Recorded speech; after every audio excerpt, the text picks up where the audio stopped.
Romanos capítulo 13, versículo 11 a seguir diz assim: E digo isto conhecendo o tempo, que é já hora de despertarmos do sono, porque a nossa salvação está agora mais perto de nós do que quando aceitamos a fé.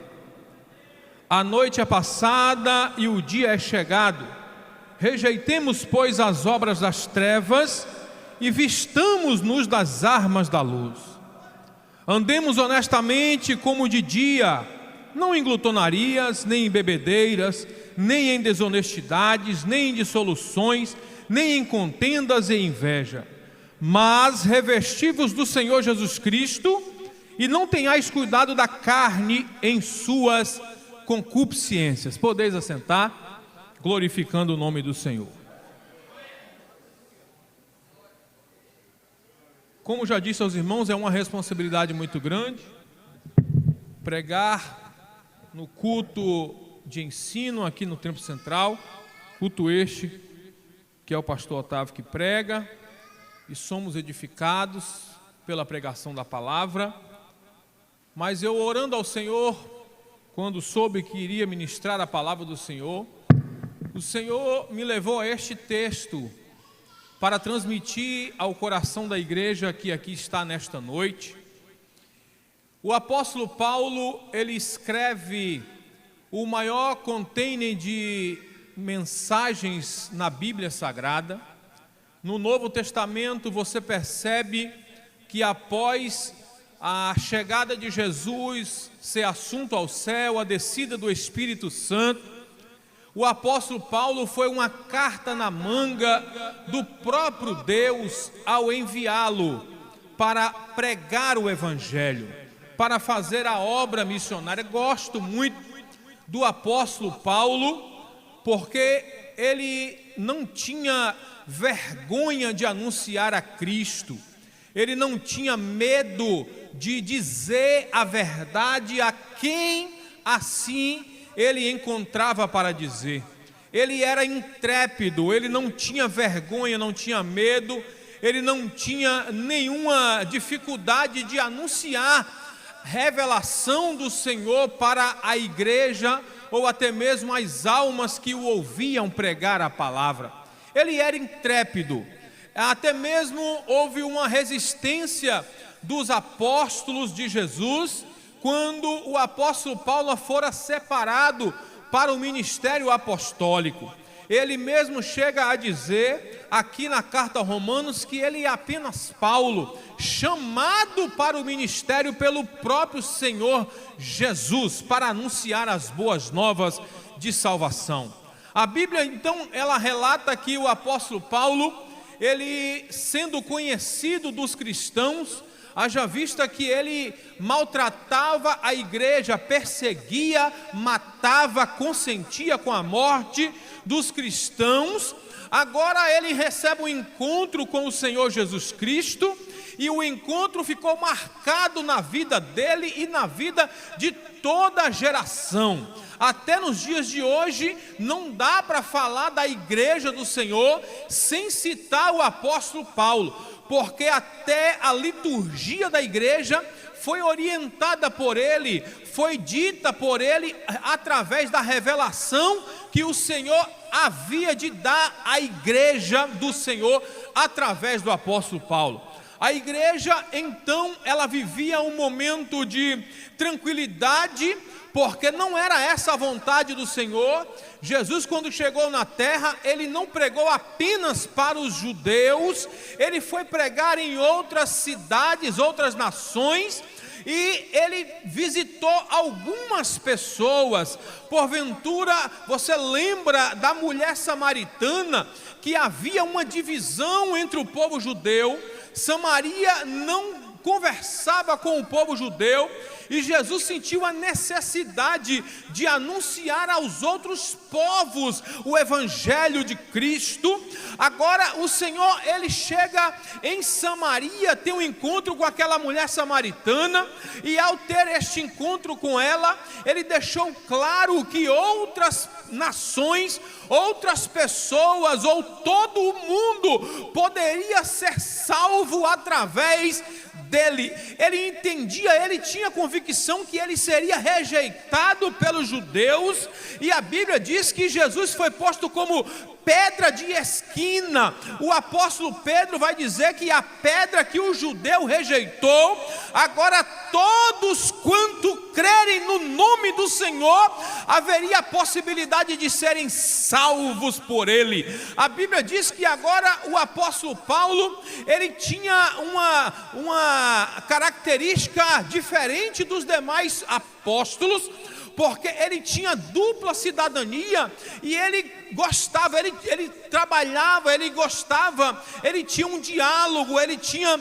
alguma estrutura a mais do que os demais, porque ele poderia pregar aos gregos, ele poderia pregar aos judeus, ele poderia pregar também aos romanos, e isso trabalhou muito bom para que o evangelho fosse anunciado a outras nações através do apóstolo Paulo. Agora ele está escrevendo a carta em Roma, a igreja de Roma.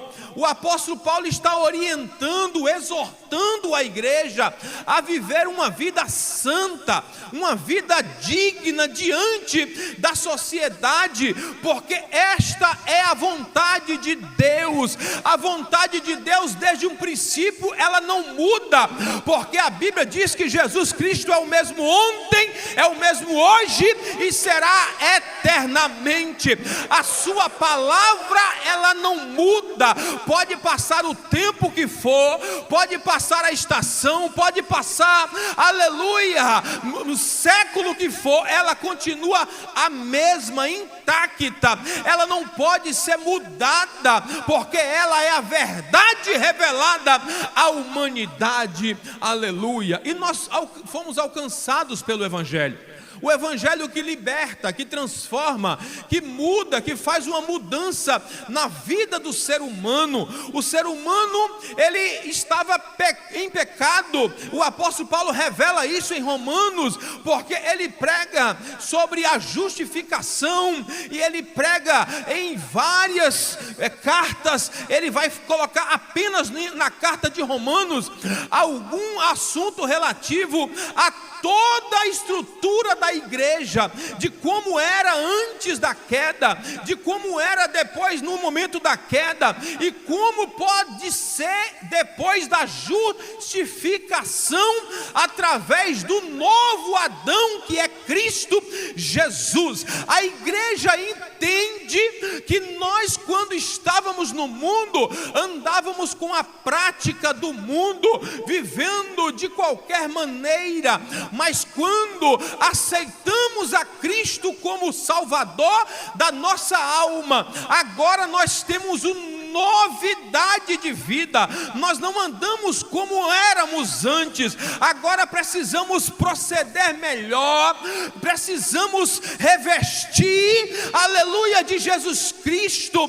Precisamos entender que a nossa vida, ela foi rasgada, ela foi morta no batismo, e agora vivemos em novidade de vida, para que o nome do Senhor tem que ser glorificado nas nossas vidas. E quando eu abro aqui Romanos capítulo 13, eu percebo que o apóstolo Paulo tem um cuidado muito grande com a igreja que ele até mesmo fundara. Ele estava exortando a igreja a viver uma vida santa, e ele estava dizendo alguns obstáculos vai ter no meio da sua caminhada cristã. Você vai enfrentar algumas dificuldades, você vai encontrar alguém que anda de forma diferente de você, ou anda de acordo com você vivia no passado, mas você tem que entender que agora você não vive mais daquela maneira, agora você vive diferente, porque agora você recebeu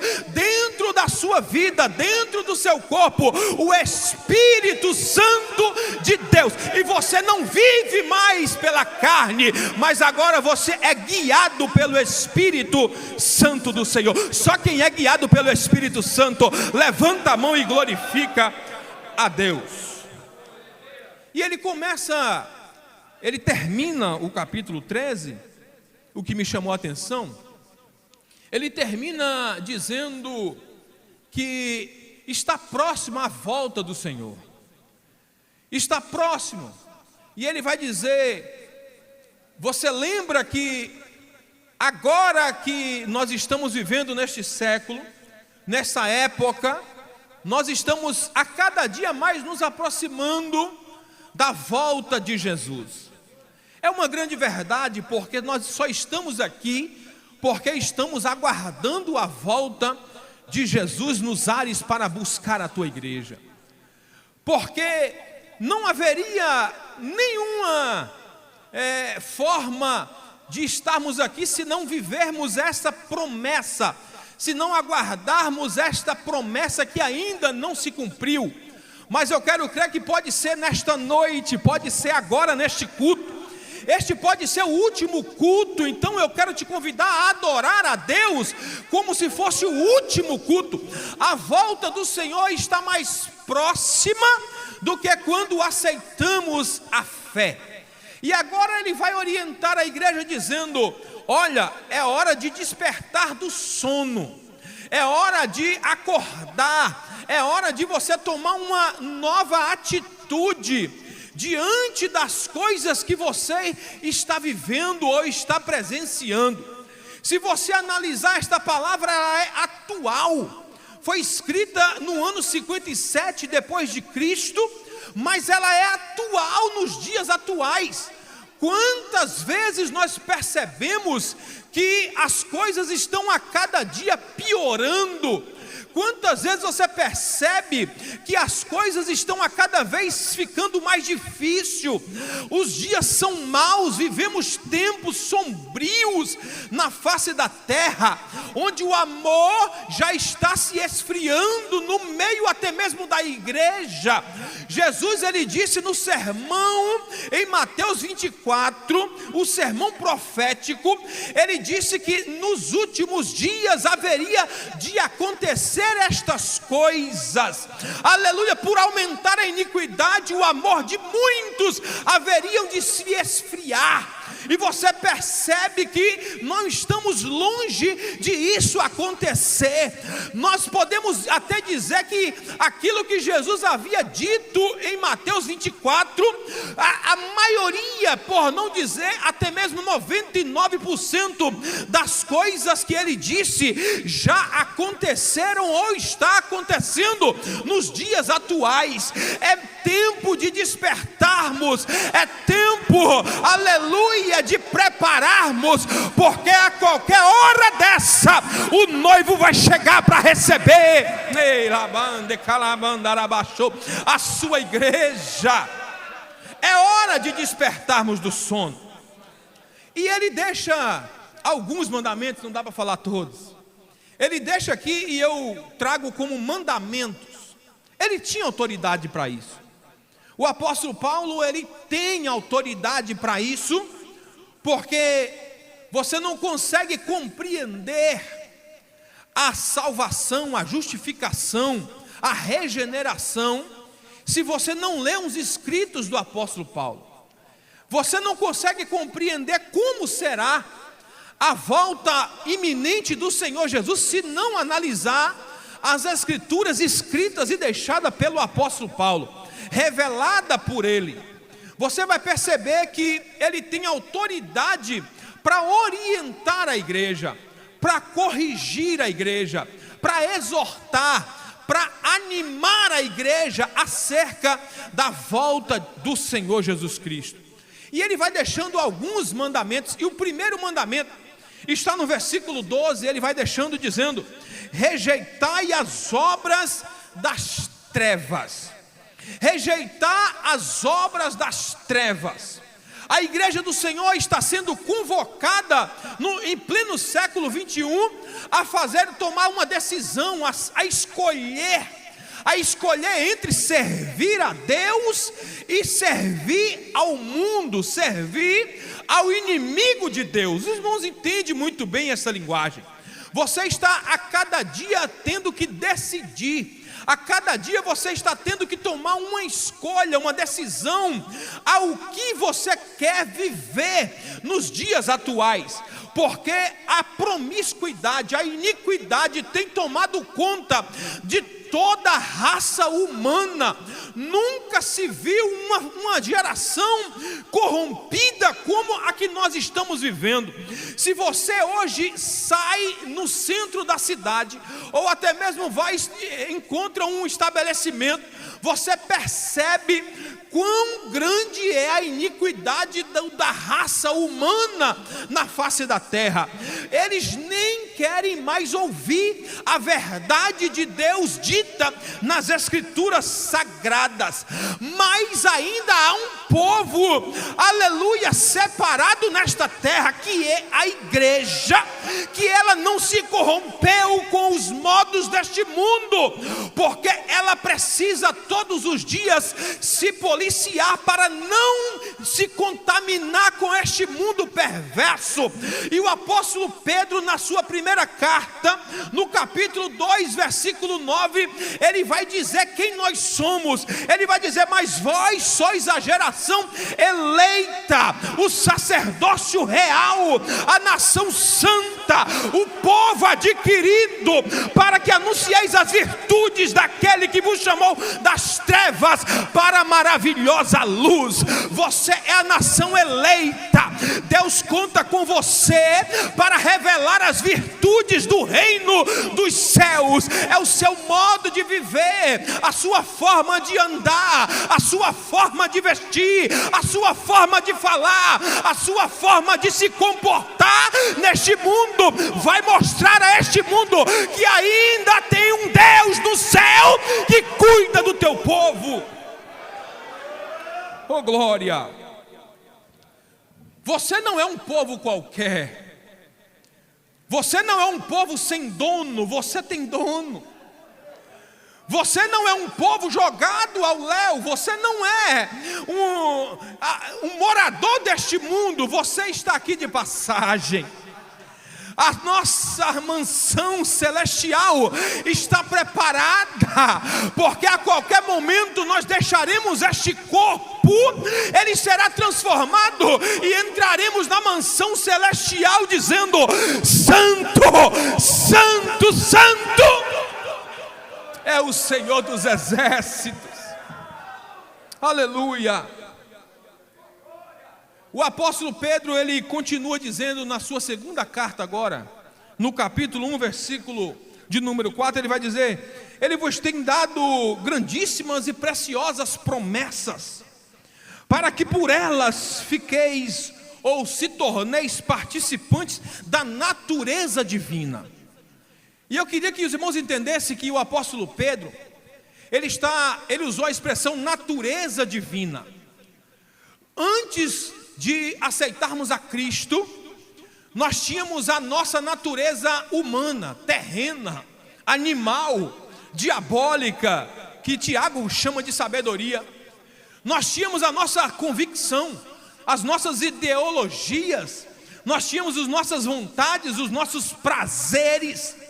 Mas agora o apóstolo Pedro está dizendo, deixando claro: nós agora que temos a promessa de Deus, aceitamos a fé, nós não mandamos mais na nossa vida, nós agora temos a natureza divina. Você tem a mente de Cristo, aleluia, você é representante real do Senhor na face da terra. Então é natural que o homem vai olhar para você e ele vai precisar ver Deus dentro de você. A igreja do Senhor, ela tem que ser o espelho. O apóstolo Paulo chama a igreja de espelho de Deus, porque você, aleluia, precisa revelar a natureza divina através da sua vida na face da terra. O apóstolo Pedro, ele continua também dizendo na sua primeira carta, no capítulo 1, versículo 16, ele vai dizer: porquanto está escrito, sede santo, porque eu sou santo. O apóstolo Pedro está dizendo um texto bíblico, porque ele conhecia a Bíblia. É uma realidade que a igreja nos últimos dias precisa conhecer mais a palavra de Deus, que é o manual do crente. O manual do crente não é, aleluia, a Constituição Nacional. O manual do crente não é o que diz os jornais, não é o que diz a televisão, não é. Nós ainda vivemos aquilo que está na Constituição do céu, que é a palavra de Deus. Ela é lâmpada para os nossos pés e ela é luz para o nosso caminho. E nós precisamos ser santo, porque o Senhor é santo. E o apóstolo Pedro está dizendo, assim como está escrito, ele disse onde? Está escrito em Levítico capítulo de número 20, versículo de número 7, o Senhor, ele vai dizer o seguinte, aleluia, tu lhes dirás a eles, sede santo, porque eu, o Senhor Jeová, sou santo. A igreja, ela não foi chamada para ser igual ao mundo, ela foi chamada para ser santa. A igreja é santa, a igreja vive em santidade. Santidade convém à casa do Senhor. A primeira forma é rejeitar as obras. Rejeitar é não concordar, é não conformar com este mundo, é não aceitar os ditames deste mundo, é viver a natureza de Deus. O segundo mandamento que o apóstolo Paulo deixa claro aqui, na sua carta a Romanos capítulo de número 13, ainda no verso 12, ele vai dizer, vestir-se das armas da luz. Vestir-se da arma da luz. Existe pelo menos 5 armas necessárias para a igreja no século 21 para vencer as dificuldades, as investidas do adversário. E a primeira é a fé. A fé, ela é precisa ser alimentada. A fé, ela não pode ser corrompida. Você precisa manter a sua fé viva, ativa, porque é através da fé que você vai estar em contato com Deus. Mas como ter fé? O apóstolo Paulo, ele deixa claro que para ter fé é preciso observar a palavra de Deus, é preciso ler a palavra de Deus, é preciso cultuar a Deus para entender a palavra do Senhor. E ele disse em Romanos capítulo 10 e versículo 17, que a fé vem pelo ouvir, e o ouvir a palavra de Deus.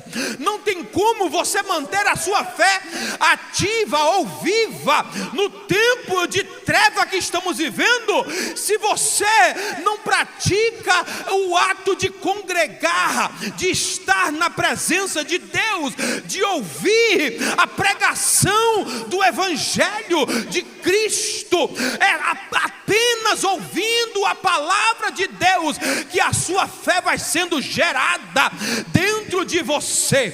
Eu me lembro agora, quando Jesus estava andando aqui na terra, a Bíblia diz que os seus discípulos trouxeram-lhe um menino que era surdo e mudo. Este menino foi colocado diante dos discípulos, e os discípulos agora tentaram, oraram, fizeram o que Jesus fazia, e oraram e nada aconteceu. E chegou este homem, este pai do menino, chegou para Jesus e disse: mestre, o senhor pode fazer alguma coisa? Porque eu levei os seus discípulos e eles não puderam fazer nada. E agora Jesus chega para ele e disse: se você crer, tudo é possível ao que crê. Você tem fé para que o milagre aconteça? E o homem disse: Jesus, eu tenho, mas ajuda na minha incredulidade.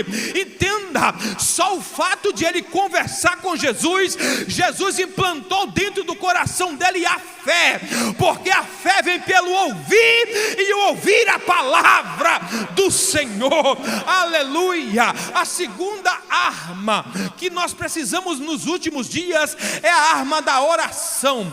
A igreja nos últimos dias tem esquecido que ela precisa ter uma vida íntima de oração, de comunhão com Deus. A única forma de você ter contato com o céu ainda é com o joelho no chão, aleluia, falando com Deus. A Bíblia diz em Mateus capítulo 7, versículo de número 7: pedi, pedi e dá-se-vos-á. Toda vez que você dobra o joelho e clama, ora a Deus, a Bíblia diz que Deus tem prazer em ouvir do céu e responder a sua oração, aleluia, e te atender na sua necessidade. Jeremias 33:3: clama a mim e responder-te-ei, e anunciar-te-ei coisas grandes e firmes que não sabes. Segundo as Crônicas capítulo 7, versículo de número 14: se o meu povo que se chama pelo meu nome se humilhar, orar e se arrepender, eu ouvirei do céu, perdoarei o seu pecado e sararei a sua terra. Tem livramento de Deus para a igreja que ora. Se você ora, você vai viver um grande milagre na sua vida. A terceira arma que a igreja precisa é o jejum. A igreja, eu louvo a Deus que aqui nessa igreja tem um pastor que jejua, que orienta a igreja a jejuar. É normal, a gente que é crente há muitos anos, a gente sabe que a gente tem que jejuar. Muita gente tem a prática de jejuar todo domingo, que se torna mais fácil nos dias odiernos, onde muita gente não consegue jejuar por conta do trabalho ou as atividades laborais, mas no domingo é uma forma mais fácil de jejuar. É bem que tem aquele que jejua 7 dias, 1 mês, 3 meses, 1 ano. Tem gente que jejua 5 anos. Tem gente que jejua, precisa falar isso porque tem gente que já esqueceu disso, e que o jejum faz parte da vida do cristão. É no jejum que você se humilha, é no jejum que você, aleluia, se aproxima mais rápido do céu. É no jejum que você percebe que você não é nada e que o seu Deus é tudo. É no jejum que você entende que as coisas terrenas não valem nada, mas as coisas celestiais, aleluia, são a grande virtude do ser humano. É no jejum. A igreja precisa voltar à prática do jejum. É uma arma, aleluia, nos dias que estamos vivendo. A quinta arma é a palavra de Deus. A palavra de Deus, Jeremias capítulo de número 29, ele vai dizer que é martelo que esmiuça a penha. A palavra de Deus, ela é viva, é eficaz, ela é mais penetrante do que qualquer espada de 2 gumes. Ela vai até a divisão da alma e do espírito, não sei onde tem, aleluia, mas ela é apta para discernir pensamentos e a intenção do coração. É a palavra de Deus que é a arma poderosa da igreja na face da terra. Jesus venceu o diabo, Satanás, com a palavra de Deus. Ele disse: está escrito, nem só de pão viverá o homem, mas de toda palavra que sai da boca de Deus. É a palavra de Deus, ela é uma arma poderosa para a igreja. E a última coisa, a última arma é o poder do Espírito. Jesus, ele teve a responsabilidade de não deixar os seus discípulos sair antes de serem cheios do Espírito Santo. Em Atos capítulo 1, versículo 8, ele vai dizer: mas recebereis poder ao descer sobre vós o Espírito Santo. A igreja do Senhor, pastor Otávio, precisa entender que ela tem poder diante do adversário. A igreja do Senhor, ela é poderosa na face da terra. Não há nenhuma criatura viva para contar a história.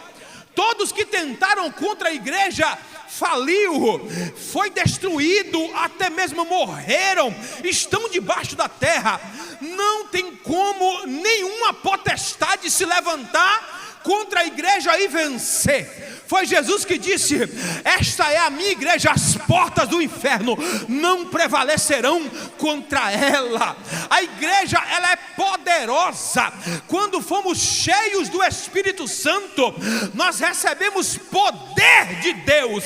O diabo não pode brincar por muito tempo na frente de um crente cheio do Espírito Santo. O diabo não pode brincar por muito tempo. Você tem autoridade para dizer: enfermidade, sai no nome de Jesus. A igreja tem autoridade para dizer: aleluia, ao inferno, aqui você não toca. Você veio por aqui, mas por 7 caminhos você fugirá de nós, porque nós temos o poder de Deus dentro da nossa vida. Não tem dificuldade para crente, não tem problema para crente, não tem enfermidade para crente, aleluia, que mata o crente, só se Deus permitir. Aí tem uma permissiva. Deus, ele tem a vontade permissiva.